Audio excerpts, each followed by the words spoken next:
আনন্দ উৎসব এবং প্রার্থনার মধ্য দিয়ে রাজধানীতে উদযাপন করা হচ্ছে বড়দিন। তেজগাঁও চার্চে আছেন শম্পা বিশ্বাস, যুক্ত হচ্ছে তার সঙ্গে। শম্পা, প্রার্থনা কি শুরু হয়েছে কিনা, আজ সারাদিন কি কি আয়োজন রয়েছে জানাবেন।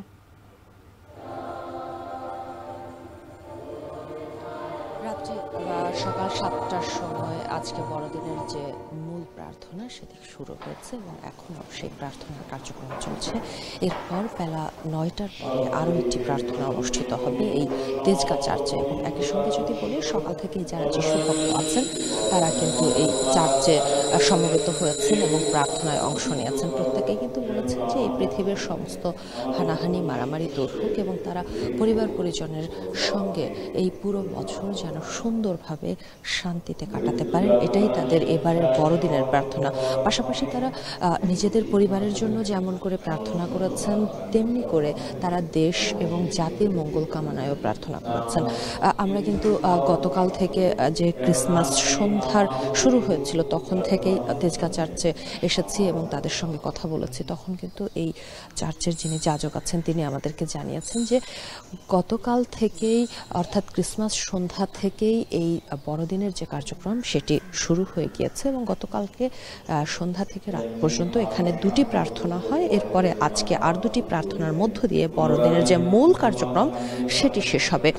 এবং সেই সঙ্গে আরেকটি তথ্য একটু জানিয়ে রাখি, গতকালকে কাকরাইল চার্চে রাতে দুটো প্রার্থনা হয়েছে এবং আজ সকাল 8:30টার দিকে সেখানে বড়দিনের প্রার্থনা অনুষ্ঠিত হবে।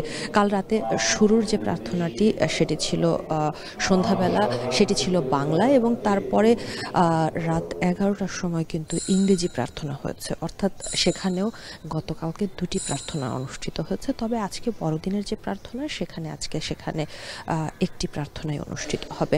একই সঙ্গে যারা এখানে খ্রিস্টান ধর্মাবলম্বী এসেছেন তাদের সঙ্গে আমরা কথা বলেছি, তারা কিন্তু জানিয়েছেন যে পরিবারের সবার জন্য তারা যেসব আয়োজন থাকে বড়দিনের সেটি করেছেন। সবাই নতুন কাপড় কিনেছেন, একই সঙ্গে বাসায় যেসব খাবার আয়োজন করা হয়েছে তার মধ্যে কিন্তু তারা বলেছেন প্রত্যেকেই এই বড়দিনের জন্য মূল যে আকর্ষণ কেক সেটি নিজের হাতে তৈরি করেছেন।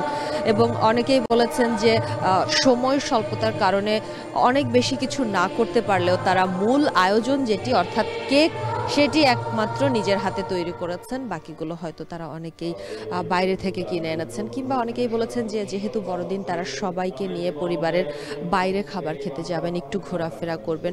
এবং বরাবরের মতো আমরা যেই জিনিসটি আজ বড়দিনের খেয়াল করেছি যে সবাই এখানে এসেছেন পরিবার পরিজনকে নিয়ে এবং তারা কিন্তু বলেছেন যে বর্তমানে দেশে যে অর্থনৈতিক পরিস্থিতি যাচ্ছে সেটি থেকে আরও উত্তরোত্তর উন্নতি হোক এমন প্রার্থনাও তারা করেছেন। সেই সঙ্গে তারা আশাবাদ ব্যক্ত করেছেন যে এই পুণ্যতিথিতে অর্থাৎ যীশু খ্রিস্টের জন্মদিনে পৃথিবীতে শান্তি নেমে আসবে।